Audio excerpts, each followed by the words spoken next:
Hi everyone, and welcome back to Philosophy of the Paranormal with me, Dr. Josh Redstone. So today is the second lecture of week 1 entitled Parapsychology and the Paranormal.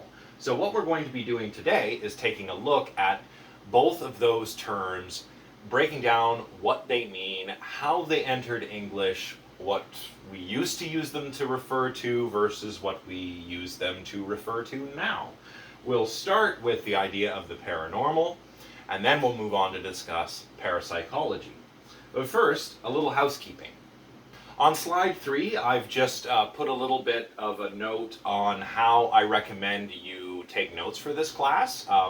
Basically, these PowerPoint slides that I'm providing, they're a little bit more dense than what I would typically use if this were an in-person class, and that's because these PowerPoint slides are kind of doubling as my own lecture notes. But what you can do is print them out and make your notes on those pages, and I think that would be helpful. Of course, you should also take notes of any supplementary materials that I provide, extra readings or videos or anything like that. And you should make notes in the margins of your readings as well. That's just helpful for getting the information in your head, helping you digest it. It's just going to help you learn the material better. Of course, I would also make notes in your regular readings as well. That is very helpful. And as I recommended last time, if you're one of those students who wants to keep like a log or a journal or something of the class, you can put some notes and reflections in there about everything. And that's a nice way to really get that information digesting if you want to get an A or maybe even an A+. So recall from the course description available in the course outline for this class, what we're doing here in Philosophy of the Paranormal is critically examining claims, concepts, and theories related to the paranormal. Now, as I mentioned last time, and as we'll see this time, paranormal phenomena are phenomena which purportedly lie outside of the realm of everyday experience or outside of the realm of scientific explanation, or both. So what I thought I would do today is start off by talking a little bit about what that means. Let's break down this sort of dictionary definition of paranormal first. And keep in mind as we're doing this that we're going to be using an interdisciplinary approach, again, as I mentioned in our first lecture. So it's a philosophy class, of course, but we're going to be talking about a lot of different aspects of philosophy, like metaphysics, mind, a little epistemology, and we're going to be looking at different scientific disciplines as well. Psychology, other cognitive sciences, and although I don't really think of parapsychology as a science, it's really more of a pseudoscience now, we'll be obviously looking at some parapsychology too.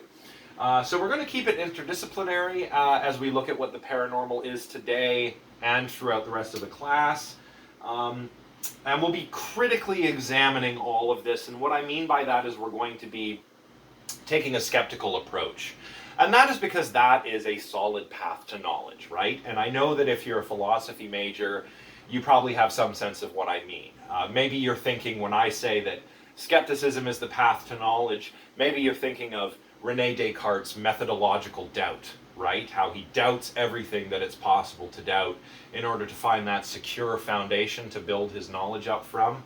Or maybe you're thinking of something like the scientific method, where we formulate hypotheses and then we build an experiment to effectively try and disprove that hypothesis. And if we fail to disprove it, if we fail to falsify it, then maybe we learn something. And if we do that in many, many trials over a long period of time, we can actually extract new principles that tell us how nature works, right? So maybe you think of Descartes, maybe you think of falsification and Karl Popper and all of that stuff, but that's what I mean by critically examine. We're going to treat everything here skeptically. We're not going to just dismiss it, we're going to critique it, right? We're going to examine it in good faith, with an open mind, but we're going to do it skeptically. So with that said, let's dive into this, for lack of a better term, dictionary definition of the paranormal, and that is, of course, phenomena that purportedly lie outside of everyday experience and or scientific explanation. All right, let's get into it. So in what way do paranormal phenomena lie outside of everyday experience? Well, whatever phenomena we're talking about, whether we're talking about believing one has encountered a ghost or had a precognitive experience or seen a UFO or a cryptid, whatever we're talking about, it's got to be unusual. It's got to be something that does not occur very often, if indeed it has occurred in the first place. These are things which, the kinds of things that inspire urban legends or folk tales, perhaps, right?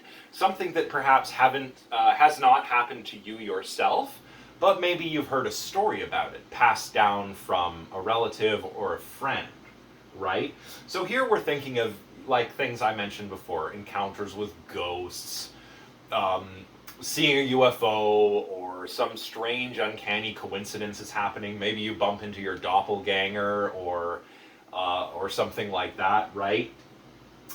Weird events, unexplained events that are out of the norm. That is an essential element for something to count as paranormal.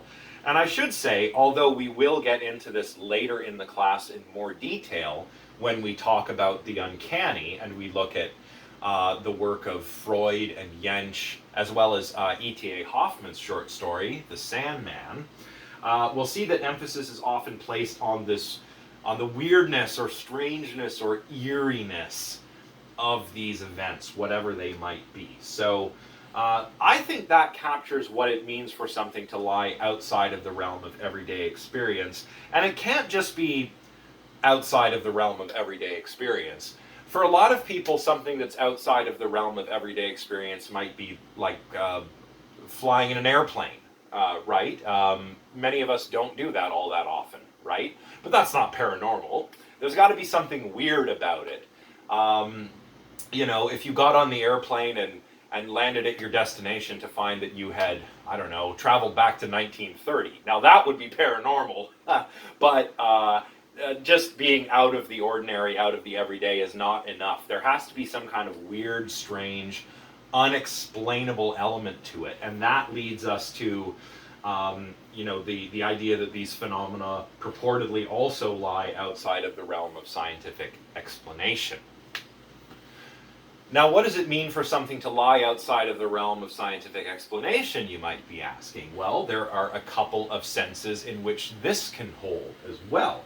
So one idea is, of course, that something lies outside of scientific explanation simply because science hasn't explained what it is yet. It hasn't explained what's really going on here.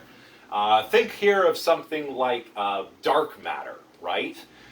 Dark matter is just kind of like a placeholder term for this extra mass that's in the universe that we can't see.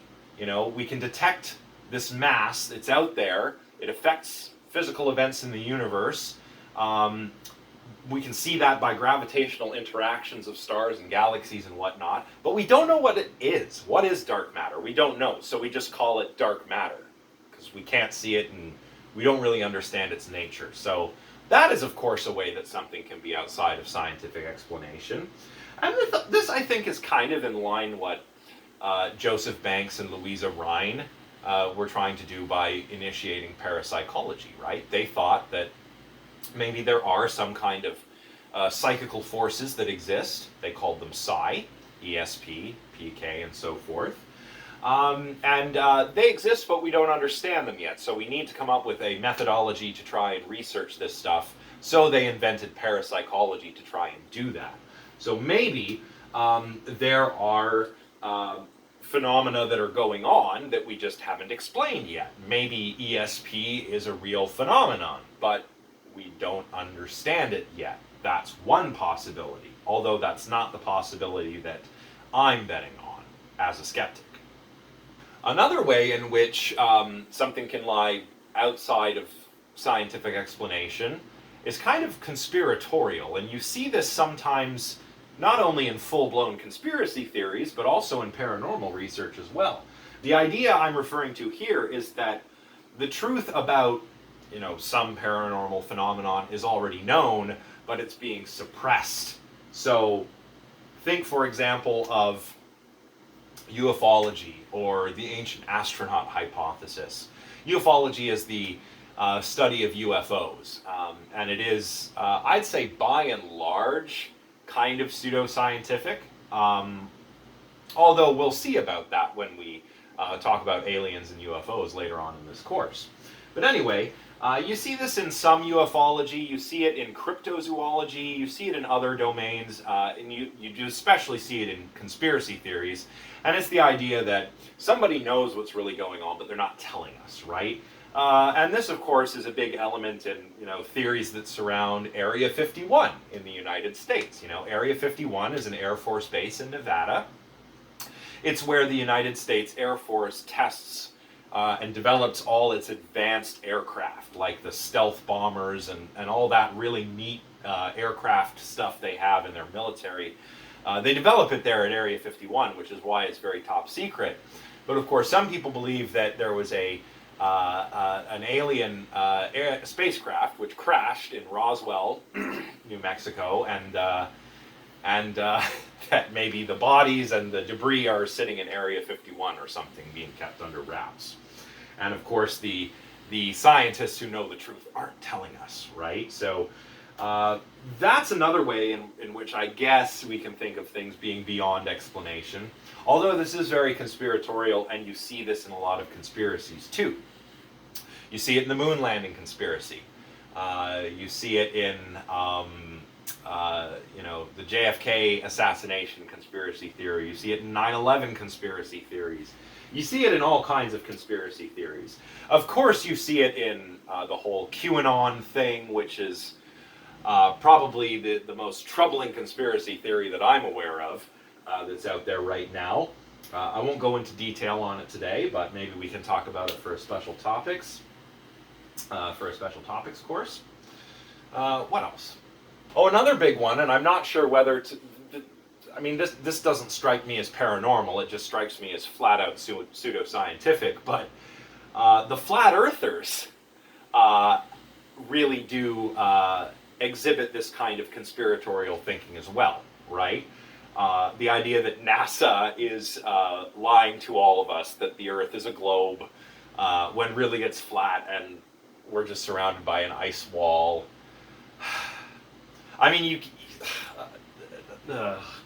So most of this, the flat Earth, all of that is conspiratorial, pseudoscientific nonsense. But I just want to make you aware of that there is a little bit of overlap sometimes between paranormal studies and conspiratorial thinking, in the sense that some think that people do know, some kind of scientific elite does know what's really going on, but they're not telling us, right? So that's something you should be aware of, that this is a mindset you will encounter from time to time when you look at some of this stuff. So be aware of it. What's another way that things could be beyond scientific explanation? Well, to explain this, we need to talk a little bit about metaphysics. And metaphysics, again, for the philosophers in the class, you'll already know that metaphysics is the study of reality. So to give you the sort of Wikipedia definition of metaphysics, metaphysics is the study of what exists and what it's like. So what kinds of things exist, what things do not exist. And when it comes to the things that do exist, what is their nature? What are their properties? What do they do? What are they all about? What is reality all about? That's metaphysics. Now in the sciences, you'll typically find that scientists take a metaphysical position called naturalism. And there are a few different kinds of naturalism, two, which I think concern us in this class, that we ought to talk about. One is, of course, metaphysical naturalism, or sometimes ontological naturalism. Ontology, by the way, is the study of being. So basically, metaphysical naturalism or ontological naturalism is a metaphysical theory that makes claims about what exists and what does not exist. And on metaphysical or ontological naturalism, the only things that do exist are natural things, right? So we're talking natural in this case means matter and energy and all of the associated properties that things made of matter and energy have. So the things that would be explained by, say, physics, right? Physics is a perfect example because it is naturalistic. Physics assumes metaphysical naturalism, right? Indeed, our word physics comes from the Greek physis, which means nature, right? So on metaphysical naturalism, there are no supernatural things, for example. They do not exist. If you're a metaphysical naturalist or an ontological naturalist, you only believe that what exists is in the natural universe, in the cosmos. You don't believe in gods, you don't believe in spirits, you don't believe in supernatural phenomena, or indeed the paranormal, if you're a metaphysical naturalist. And many scientists are metaphysical naturalists. There's also something called methodological naturalism, which is not quite as strong as metaphysical naturalism. Methodological naturalism is sometimes treated as a sub-branch of metaphysical naturalism, but it's not making as strong as strong a set of claims as metaphysical naturalism. Methodological naturalism makes claims about what we can study and what we can understand, not about what exists and what does not exist. So methodological naturalism limits what we can study with our scientific methodology to natural things, the natural world. You know, again, some chemists or physicists are naturalists, but they also believe in maybe God, maybe they're religious, for example. So we would characterize these physicists as methodological naturalists. They study the natural world, but they still believe in things that we could characterize as supernatural, like an omnipotent God who created the universe, for example, right? When it comes to paranormal phenomena, a methodological naturalist would probably say something like, maybe paranormal phenomena exist, but we might not be able to study them with the tools of natural science. Maybe there are supernatural phenomena, but because science studies nature, science is fundamentally naturalistic, we can't use it to study supernatural or paranormal phenomena. So that's another possibility. So we have two metaphysical ways here things can be beyond scientific explanation. Maybe you're a metaphysical naturalist, and if you're correct about that, if this is the right way to look at the universe, then supernatural and paranormal things just don't exist. So there's nothing to explain. Or maybe they do exist, but we can't explain them naturalistically, and they lie beyond the bounds of scientific explanation that way, because science explains what is natural, what is in nature, matter, energy, and so forth, and maybe supernatural or paranormal things lie beyond that, and science is just the wrong thing to use. So that's one possibility as well, in addition to the possibility of there not being paranormal or supernatural phenomena. Speaking of the supernatural, just what the heck is the supernatural, and how does it contrast or compare to the paranormal? Well, let's talk about that briefly. You can find this information starting on slide number 8.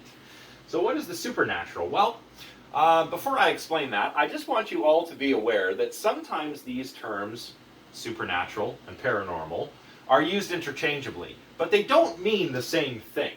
So supernatural refers specifically to things that lie beyond the presently understood laws of nature. And this could be in the metaphysical sense or just in the methodological sense, right? As I mentioned earlier, maybe there are supernatural things, like maybe there's a God, right? Which I think we could characterize as supernatural.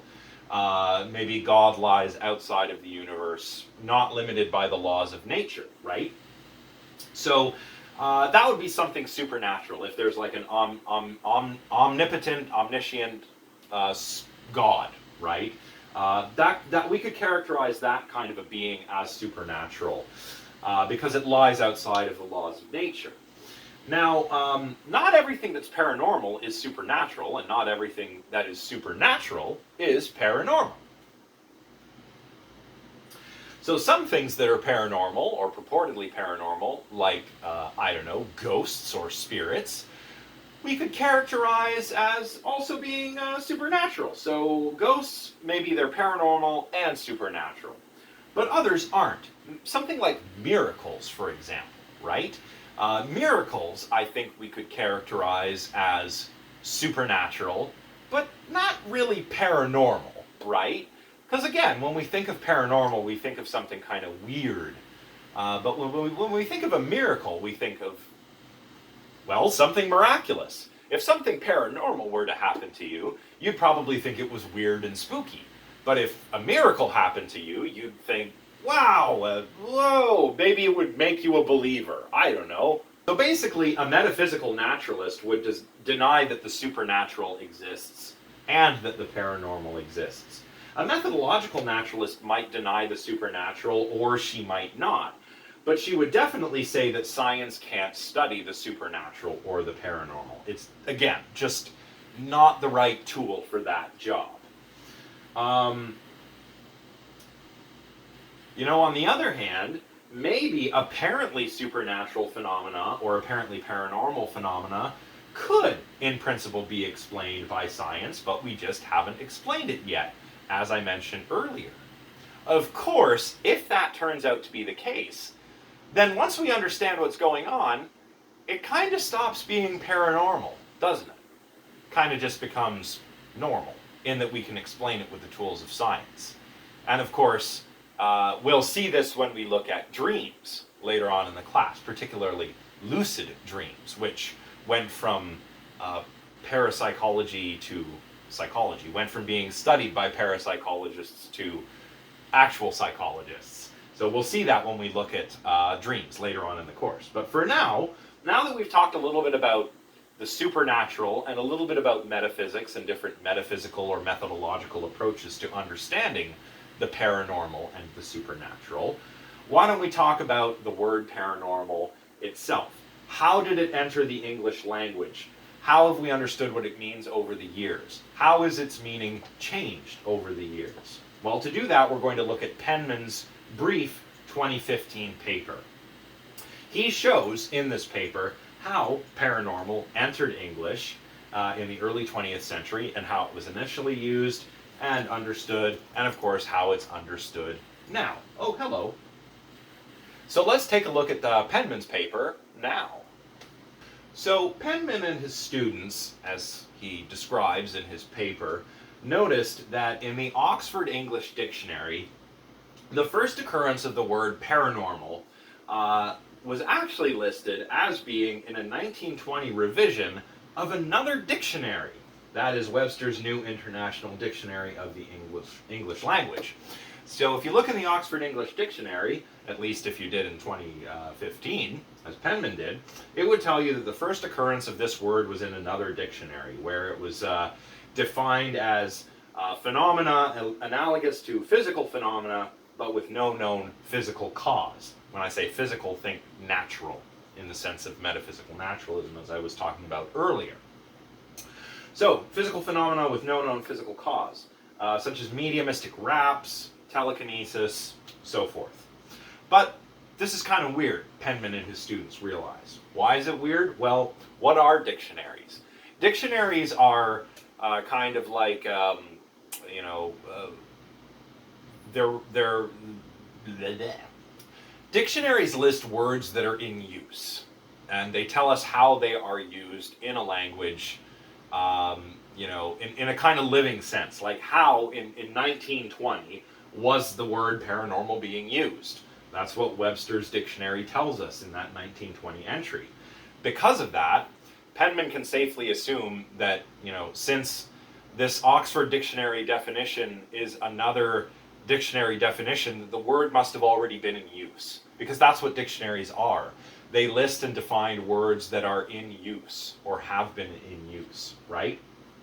So the word paranormal, if it appeared in this 1920 Webster's dictionary entry, it must have been in use in English prior to that time. And that's what Penman is interested in this paper, because this is kind of a blank spot here. The word has already been in use up to 1920, but the first dictionary entry that we have in the OED is another dictionary entry. So how did this word come to us? That's what Penman's trying to figure out. He writes in his paper on page 31, post X-Files, the term paranormal is ubiquitous. In popular culture and some reference works, it is often used to designate all manner of supernatural phenomena, from psychic activity to spirit contact, sometimes branching out to incorporate subjects as diverse as extraterrestrial life, ghosts, cryptozoology, and the Bermuda Triangle. Excuse me. This, however, was not always the case. So, Penman actually goes on to tell us that prior to 1920, the word paranormal was typically limited to the kinds of things studied by parapsychologists, to psi, that is. So this is phenomena like telepathy, clairvoyance, psychokinesis, and so forth. So this usage, however, can actually be traced back into the 19th century. And in the 19th century, we had a movement that originated in America and eventually spread to Europe called spiritualism. And we can trace a lot of these paranormal phenomena and the word paranormal to early attempts at describing these spiritualistic phenomena in the 19th century. So this spiritualist movement eventually made its way to Europe in the late 19th century, where people, scholars of all kinds, were interested in doing psychical research. Psychical, again, another word which has changed over time in the 19th century, could refer to what today we would just call psychological phenomena, just normal things that happen in the mind, perception, learning, the emotions, motivation, willing. These could have all been described as psychical forces in the 19th century. But the word psychical was also adopted by these psychical research societies to describe these spiritualist phenomena that people were talking about as well, like mediumship, telepathy, and so forth. So, in 1882, the Society for Psychical Research, or the SPR, was founded in London by a philosopher named Henry Sidgwick, a classicist named Frederick William Henry Myers, and a psychologist named Edmund Gurney. So they founded this in London. It did, however, boast an international membership, and they were all devoted towards understanding, quote, mesmeric, psychical, and supernaturalistic phenomena. Myers puts it like this, and this is quoted in Penman's paper as well. He says, "I have ventured to coin the word supernormal," different than paranormal, but this is where we start from. "I have ventured to coin the word supernormal to be applied to phenomena which are beyond what usually happens. Beyond, that is, in the sense of suggesting unknown psychical laws. It is not thus formed on the analogy with abnormal." So he's not talking about things that are just out of the ordinary, but things that suggest unknown psychical laws, things we can't explain with the psychology of the day, for example. So he continues, "When we speak of an abnormal phenomenon, we do not mean one which contravenes natural laws, but one which exhibits them in an unusual or inexplicable form.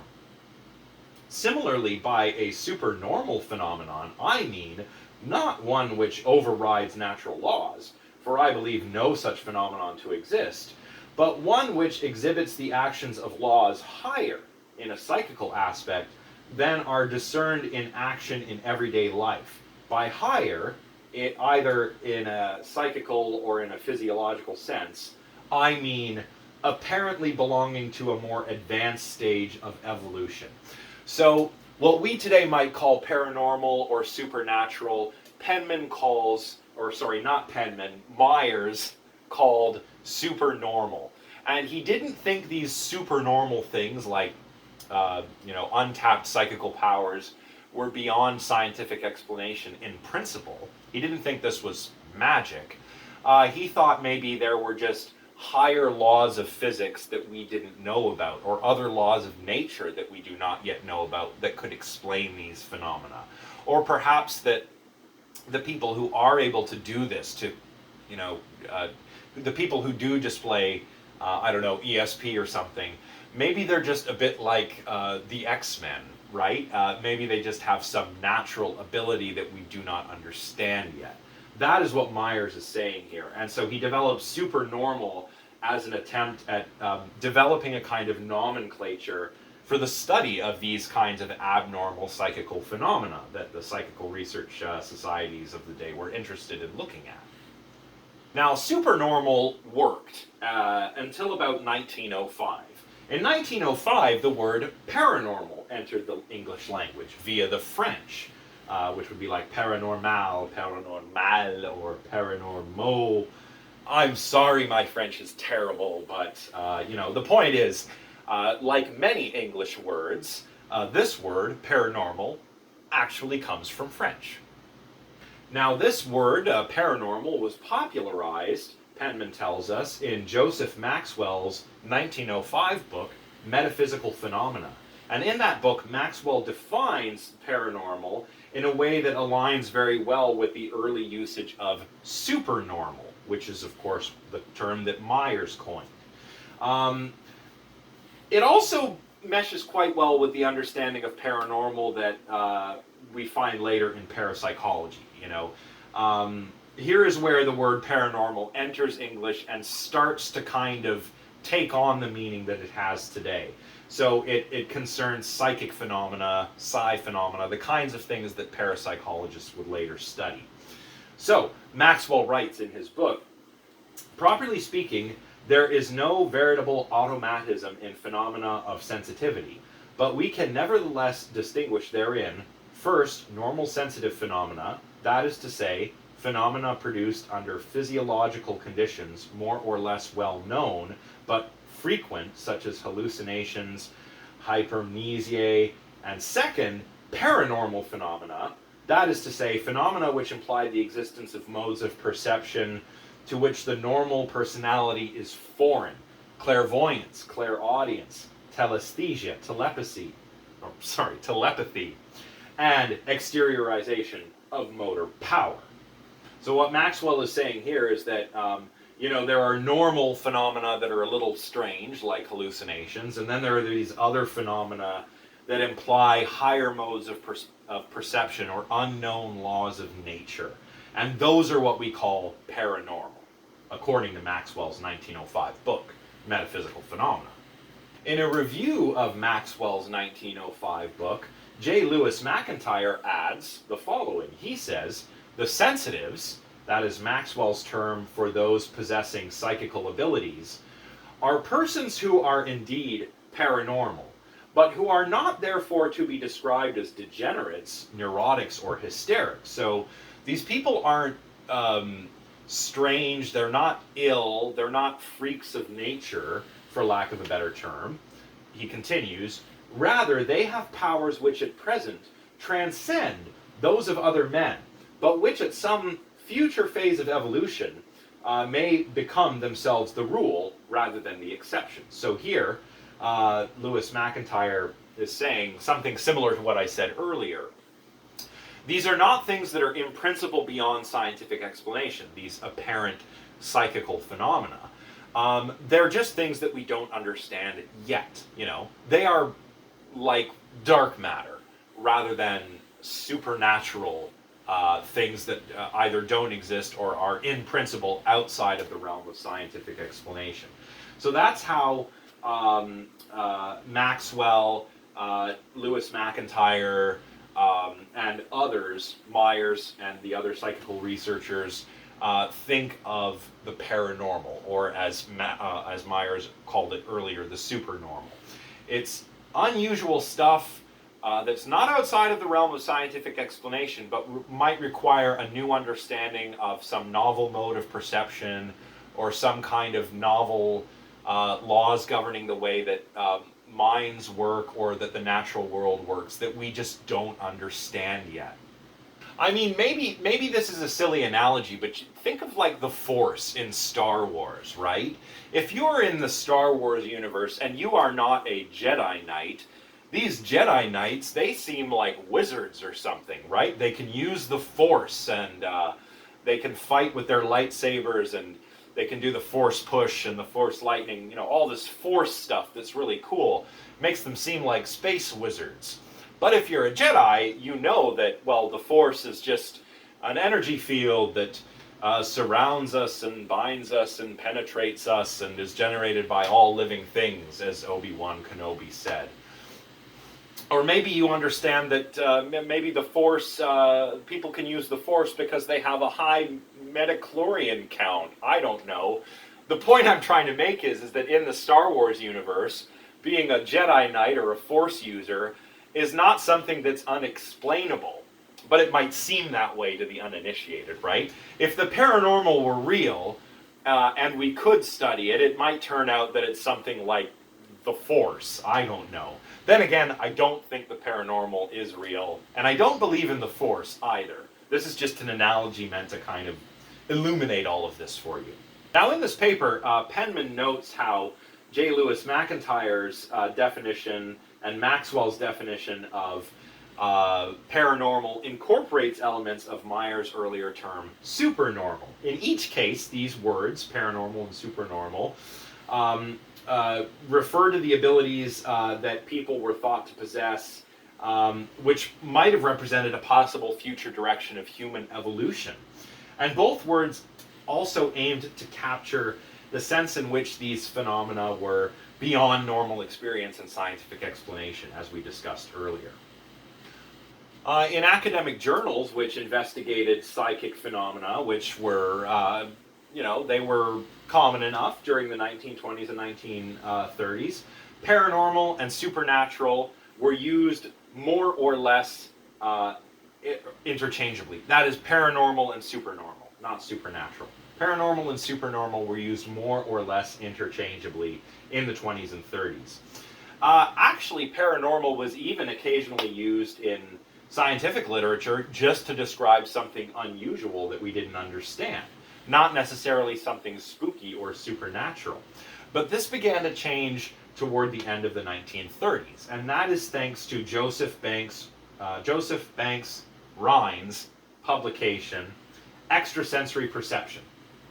This publication on extrasensory perception uses the word paranormal and helped to popularize the term. So he used paranormal rather than supernormal, and his work was fairly widely read. So this is why today we say paranormal instead of supernormal. It's largely thanks to the Rhines.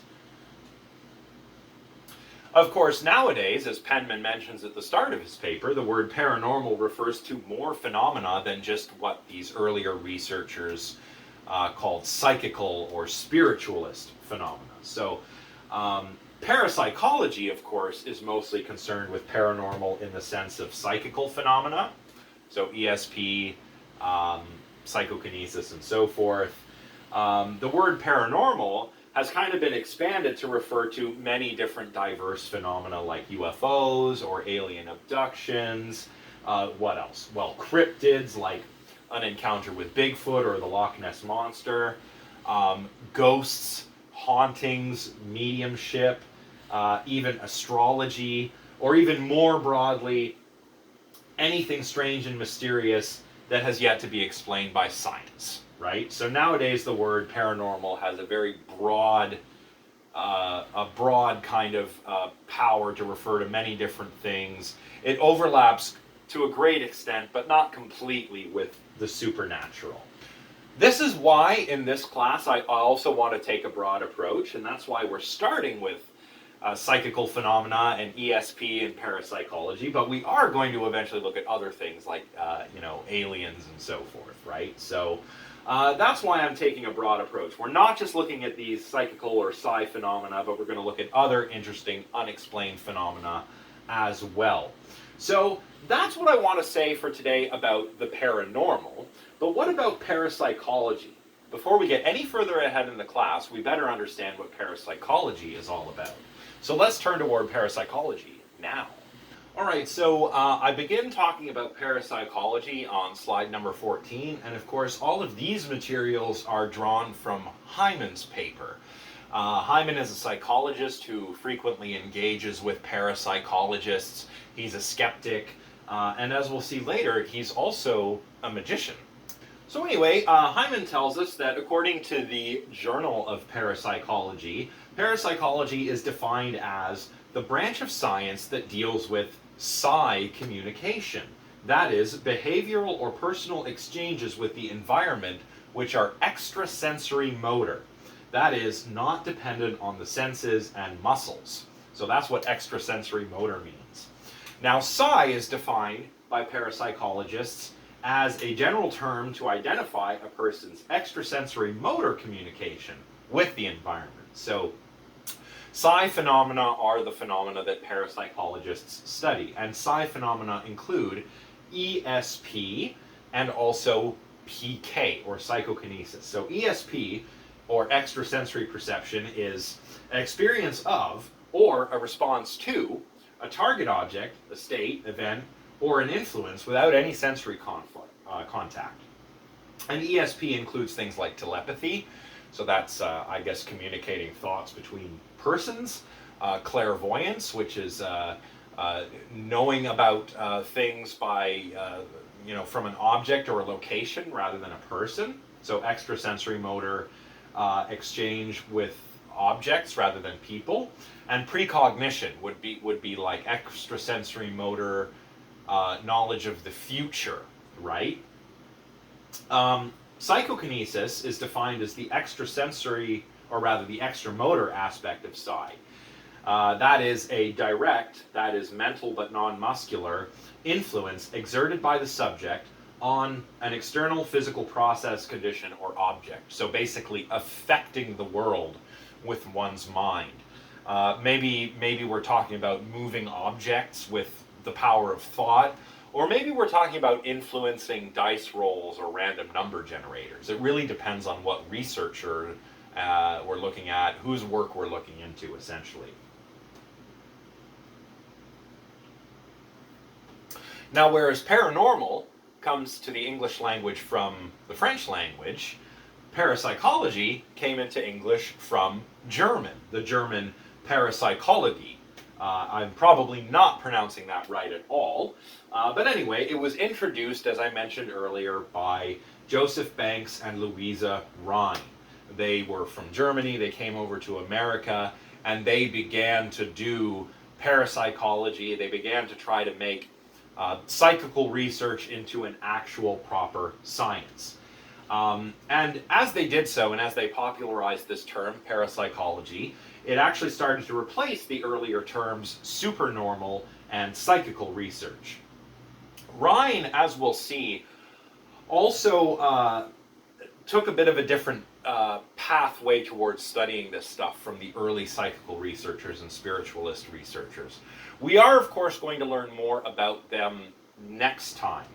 For now, I'll just say that while those early psychical researchers emphasized things like looking at people who had special abilities or apparently had special abilities, or communicating with the dead, these are the things that psychical researchers and spiritualists emphasized.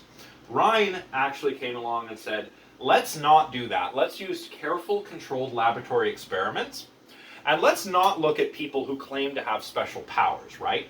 Let's not look at people who claim to be mediums and spiritualists. Let's just take normal people and examine them and see if there are any psi abilities that people possess that we don't know about.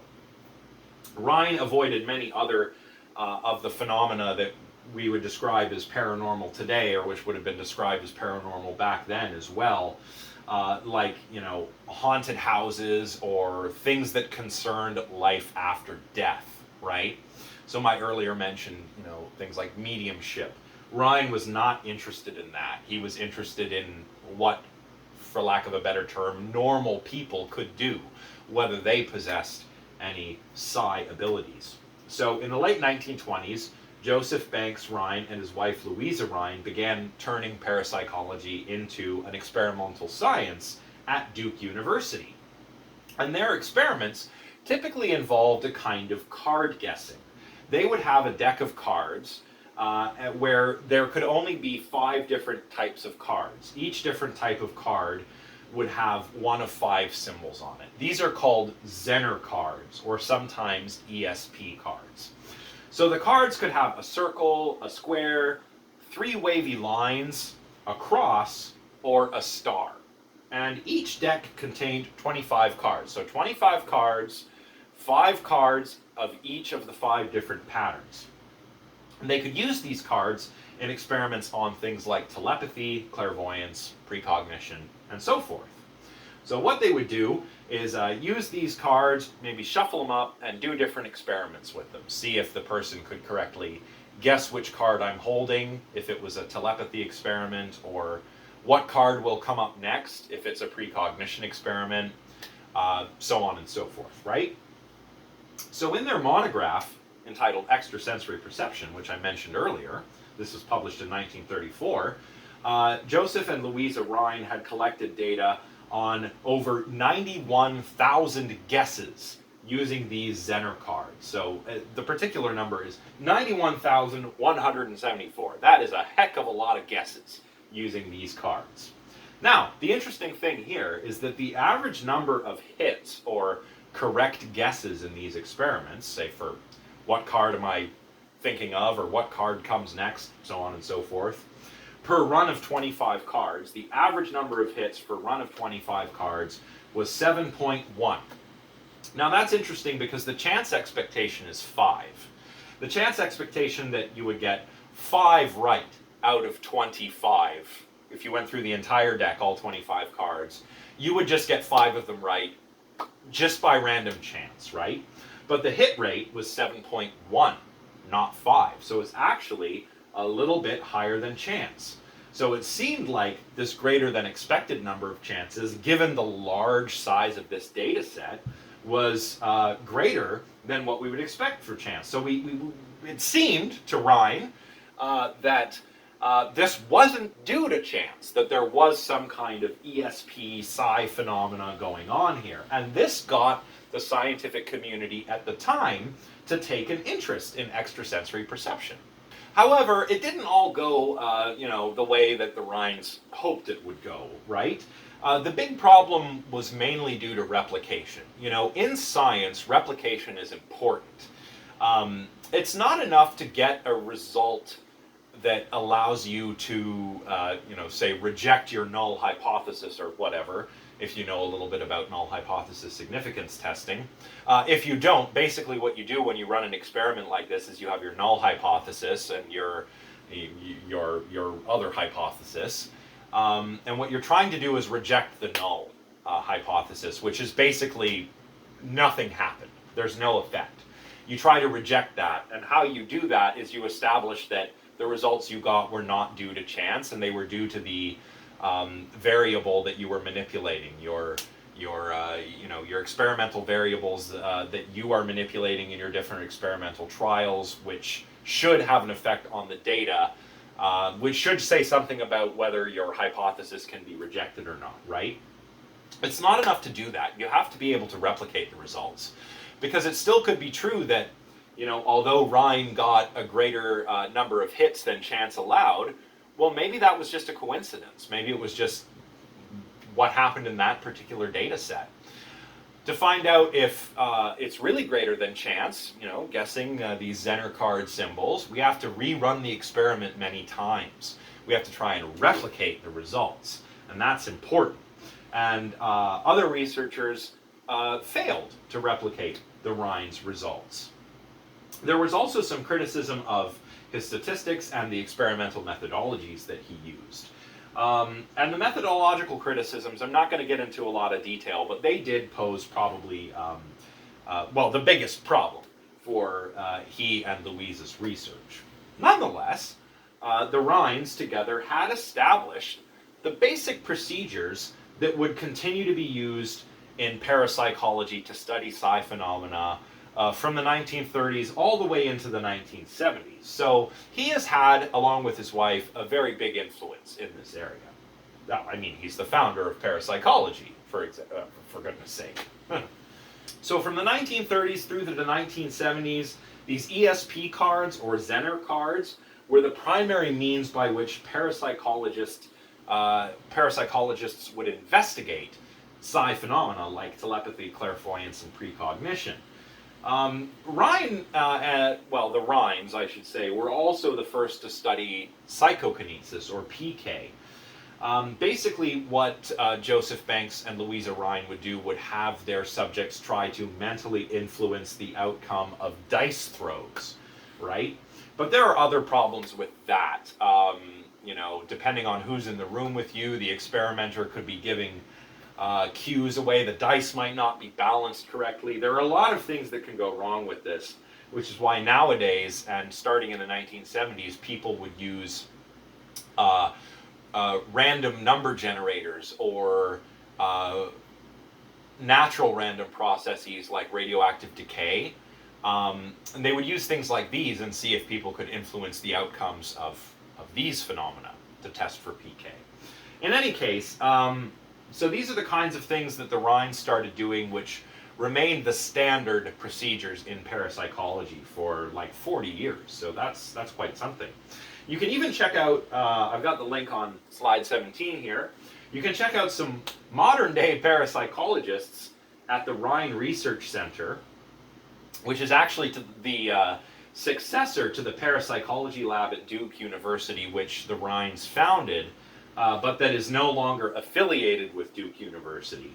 You can watch some parapsychologists by following this link, using Zener cards to test for telepathy. Go ahead and check that out. I'll also put a link down here in the video description. Let me know if you're surprised by the results, or if you're not surprised by the results, and whether you're surprised or not, let me know why in the comments section. I'm curious to hear what some of you think about this experiment with Zener cards that they're doing here. Now, as things moved on into the 1970s, it became clear that Rhine's early successes, as I mentioned earlier, were very difficult to replicate, which suggests that the results he got were in fact due to chance. So that greater than chance hit rate was in fact just kind of due to chance itself. And sometimes cases of outright fraud occurred. So in the case of the paranormal researcher Soul, I won't get into detail about this. You can read about this in further detail in Hyman's paper. But basically, it was found by later researchers that Soul had actually left blank spaces in his log tables when he was recording guesses from his experimental participants, so that he could go back later and fill in these blank spaces as hits, thereby increasing his hit rate. This was actually proven by a young researcher who was hoping to validate his results, and she instead discovered that he had engaged in fraud. So that is unfortunate, but you can read more about that in detail in Hyman's paper. Now, some thought that this could be addressed, not the fraud part, but the methodological problems could be addressed by improving the research tools that parapsychologists had at their disposal. So instead of using Zener cards, which had abstract, meaningless symbols, parapsychologists started using less abstract, more emotionally charged or meaningful symbols. Pictures, photographs, films, film clips, so forth, rather than these Zener cards in order to study things like telepathy. So instead of using Zener cards as their target, other more meaningful or more emotionally impactful phenomena were used as targets.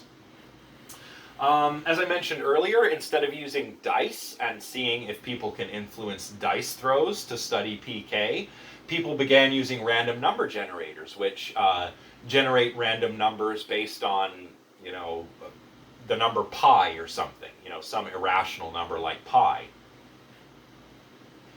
They might also use natural random processes like radioactive decay. In radioactive decay, you have, of course, all this quantum randomness going on, so it is a truly random phenomena. So we see if people can influence the outcomes of these random number generators or radioactive decay or something like that. Excuse me, I have a catch in my throat. More recently, we have things like the Ganzfeld or whole field experiments, which are used to study things like telepathy, clairvoyance, remote viewing, and so forth. I'm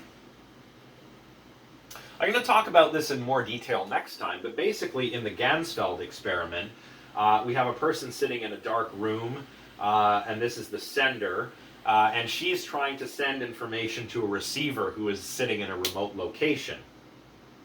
The receiver listens to white noise, and they're blindfolded, and they've got these kind of like ping pong balls over their eyes, so that there's just like a uniform field, right? She's got to talk out loud and describe what's in her mind's eye.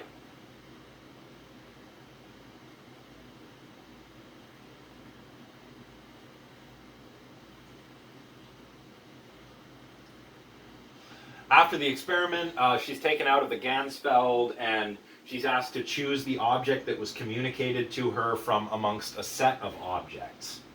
So maybe there's 5 objects, and the person who was in the field has to pick the one that the sender sent to them. Now, as before, whether an experiment like this is deemed a success or not depends on whether the people, the receivers, make the correct identification. They get a hit. And whether that hit rate is significantly above chance. Sometimes it is above chance, but as we'll see as we dive further into the material, when we do meta-analyses and things like this, that is looking at lots and lots of different studies using the same methodology, it turns out the results are often not significant. Now sometimes, when computers are incorporated into these studies, they're called auto-Ganzfeld experiments. But again, I'm going to talk about this in more detail as we move through the class. So does parapsychology work? Well, parapsychologists tend to maintain that hit rates in their experiments are often above chance, and that is evidence for psi phenomena, because if the hit rate is above chance, that suggests that people are not just randomly getting things right just by guessing, right? They seem to be doing better than they would if they were just guessing. And that's why parapsychologists think that these hit rates are good evidence for psi phenomena. Skeptics, on the other hand, as I mentioned a moment ago, often argue that meta-analyses, that's when we look at lots and lots of studies and we look at the results from all kinds of studies and we put them together and we look at whether there really is anything going on. Skeptics argue that meta-analyses reveal that the hit rates are really not as high as the individual experiments would suggest. Some meta-analyses find just very small or even non-existent effect sizes. So maybe there is a greater than chance hit rate, but it's not statistically significant, or maybe there is no greater than chance hit rate at all. And skeptics will also often point out that sometimes initially impressive results, like those of Joseph Banks and Louisa Rhine, are not able to be replicated. We might get an interesting finding in one study, but one study is not enough. You need lots and lots of studies. You need to be able to replicate your findings. So even if the odds of obtaining a high hit rate are unlikely, and this one experiment has, they found a high hit rate and that seems pretty important, it doesn't mean a high hit rate can't occur due to chance, as I've mentioned. If there is a real effect there, it ought to be replicable. And this is where a lot of the parapsychological research runs into trouble, because the experimental results just aren't replicable. Granted, this is a problem with a lot of psychology research these days. You may have heard that psychology is in a bit of a replication crisis at the moment. That is a topic for another class, but this is definitely a problem that parapsychology faces.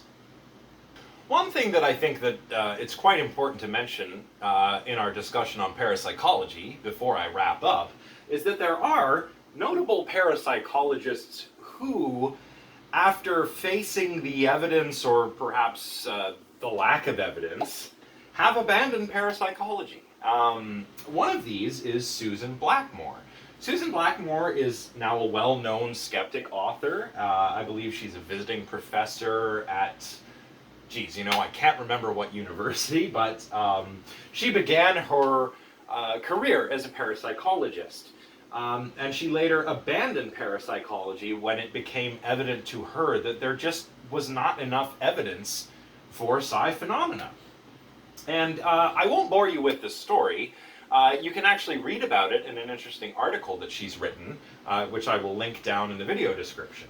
But take a look at that. The reason I mentioned Susan Blackmore is because a lot of the readings that I'm making available on Brightspace, the readings for our next 2 or 3 classes, I think, are actually from Susan Blackmore's book on consciousness. And even though the subject of our class is not consciousness, as a former parapsychologist, Susan Blackmore does discuss things like dreams and the paranormal in this book. And I think it's also a very accessible book. It's very fun to read. It's quite well written and very engaging. And that's why I've decided to use selected chapters for it here. So our next readings will be from this book. And you can read her own account of her, abandoning parapsychology by checking out the article she's written below. There are others who know the tricks of the trade, other psychologists and so forth, who kind of know how you can get away with looking like you're a psychic without actually having psychic powers.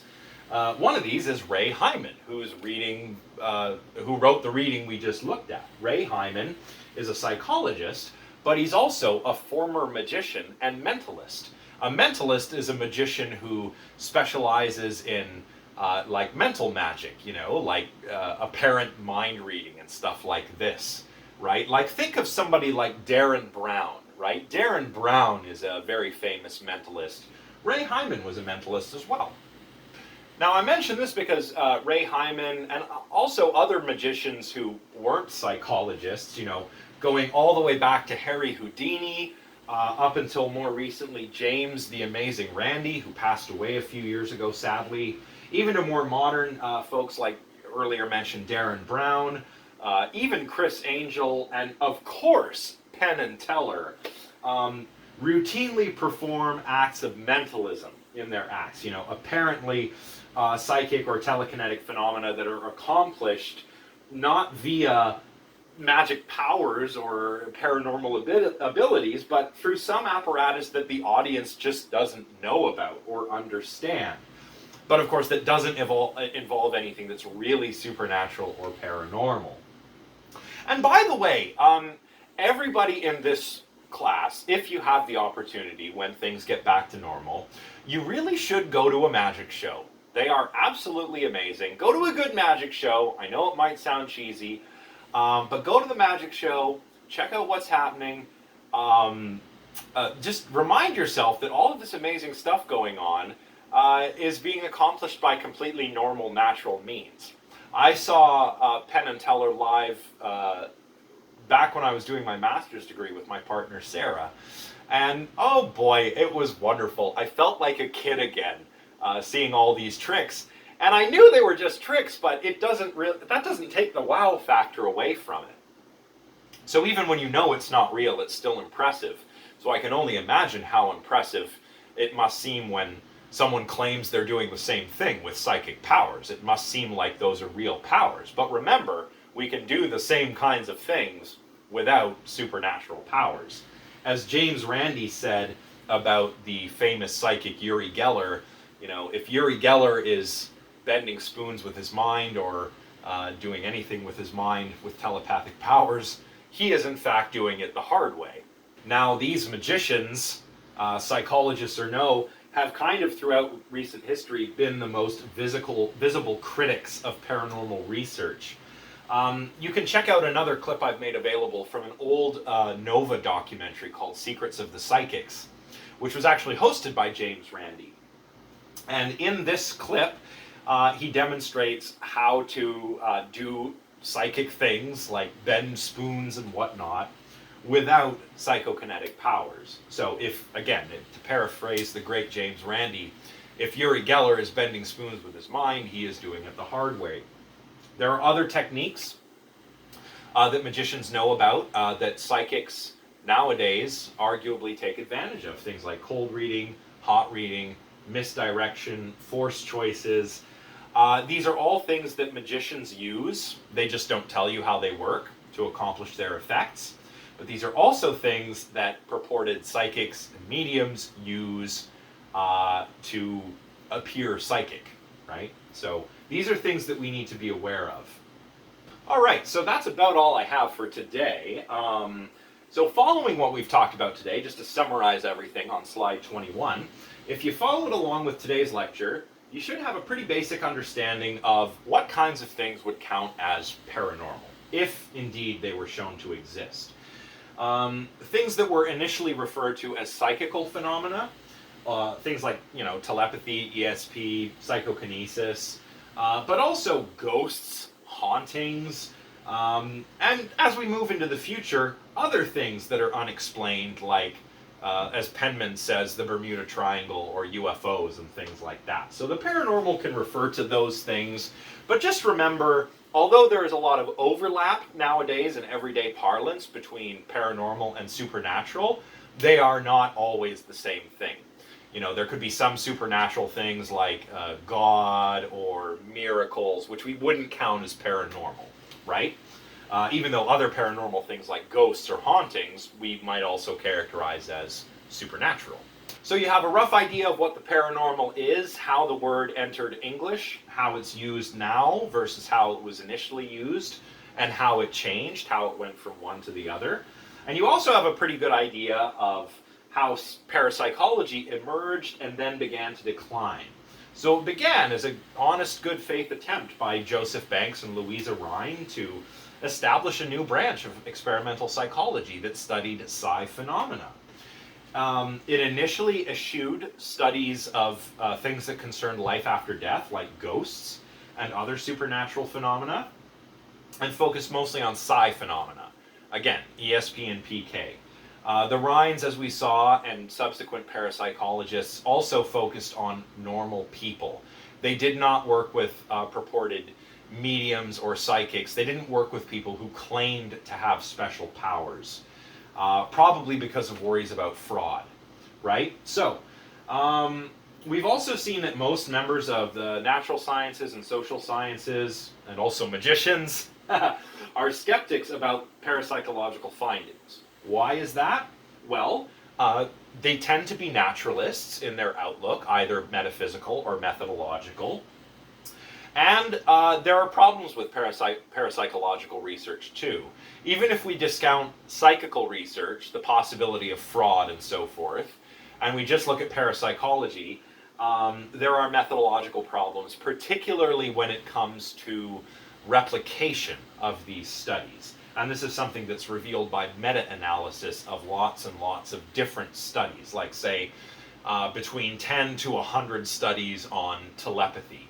We could do a meta-analysis of a large number of studies like that, and maybe we'd find that our hit rates are not significant at all, as Hyman says in his paper. As we'll see, and this is something I forgot to mention in the first lecture, parapsychology gets replaced by abnormal psychology, and we're going to have a whole class dedicated to learning about what abnormal psychology is. Abnormal psychology does not attempt to explain psychic phenomena or psi phenomena. Instead, it does things like explain belief in these phenomena, or if you have an experience that seems to you, like some kind of psi experience, then an abnormal psychologist would try to explain what's really going on. Is there some kind of bias or some kind of illusion or mental trick or something like that that caused you to believe that you had seen the future or got a message from somebody via telepathy or something, right? So abnormal psychology studies the same stuff, but it tries to explain it naturalistically rather than paranormally, right? All right, so that's it for today, everyone. So good job if you stuck with the whole lecture. If you haven't read the readings yet, hopefully you'll find them a bit easier to digest now that I've kind of given you the scoop, as it were. If you've already read the readings, then maybe I've helped clarify some of the things that were in there for you, so that's good too. What are we going to talk about next time? We are going to talk about psi phenomena. We're going to look at ESP and psychokinesis. Now, for both of our lectures next week, you'll need to have read Chapter 21 from Blackmore, and the last section of Chapter 9. Although you can read the entire chapter if you want. Chapter 9 is all about willpower and intentional volition, but there's a bit at the end of Chapter 9 in Blackmore's book about the ideomotor effect, which comes into play when we look at some of the stuff that was going on in the spiritualist movement, seances and so forth, and things like the Ouija board. So yeah, we won't be covering both chapters. We'll be covering both chapters throughout next week. So for the next lecture, you'll want to have read all of chapter 21. We're going to look at parts of chapter 21 next time, and then we're going to go look at other parts of 21 and parts of chapter 9 on our second lecture of next week. So just read both of those chapters. They're available on Brightspace now. And this is a great resource because, as I mentioned earlier, Susan Blackmore was a parapsychologist, and she does a great job at providing a detailed overview of a lot of the things I've just introduced today. So again, those readings are on Brightspace. Go check them out. Have them both read for the next lecture, which is the first lecture of week 2, where we talk about ESP and psychokinesis. We'll fill in some of the gaps that I left today, and we'll dive a little deeper into some of the other things that I have brought up today. Also, before I go, I should talk about your first critical response. Now, your first critical response is coming up soon, and the only thing you have to write about is what I've talked about today, right? So I think it would be simpler if I just gave you all a topic to write about. So I think that's what I'll do here. But first, a little about your critical responses. You can find the information regarding the due date in the course outline. So this critical response, I don't quite remember exactly when it's due. It's in the course outline, look it up. But you will submit it on Brightspace. Please submit in MS Word format or in PDF format. I cannot open other kinds of files, and we are not going to chase you down and bother you to submit the correct file format. So do submit in the correct file format. You should be aiming for 750 to 1,000 words. Cite my slides and the readings. You can do this properly by using Purdue University's OWL for guidance, the online writing lab. I'll place a link down there. That will tell you how to cite things properly. I do not care which citation style you use. Could be APA, MLA, whatever. Just be consistent. Give it a title, include all your student information, and remember, 750 to 1,000 words, and you're going to reflect on the following topic. I want you to tell me how you understand the paranormal and the supernatural. Are they the same thing to you? Are they different? Are you a skeptic? Are you someone who's experienced the paranormal? Just tell me, just reflect on what you think the paranormal and the supernatural is. I realize this is very open-ended, but as of yet, there's not much material to talk about. So I'd like to know how all of you understand the paranormal. Do you think of the paranormal as, everything from aliens to Bigfoot to psychic powers? Do you think of it as just psi phenomena? Are you skeptical of its existence? Or are you open-minded about its existence? So next time, tell me about the paranormal. What is the paranormal to you? What is the supernatural to you? So on and so forth. That's what I'd like to hear about. Of course, you can talk about some other aspect of what we've covered today. But if you're stuck for coming up with a topic, that is the one I recommend. All right, so that's all for today. I'll see you all next week where we will talk about ESP and psychokinesis. Bye for now, everyone.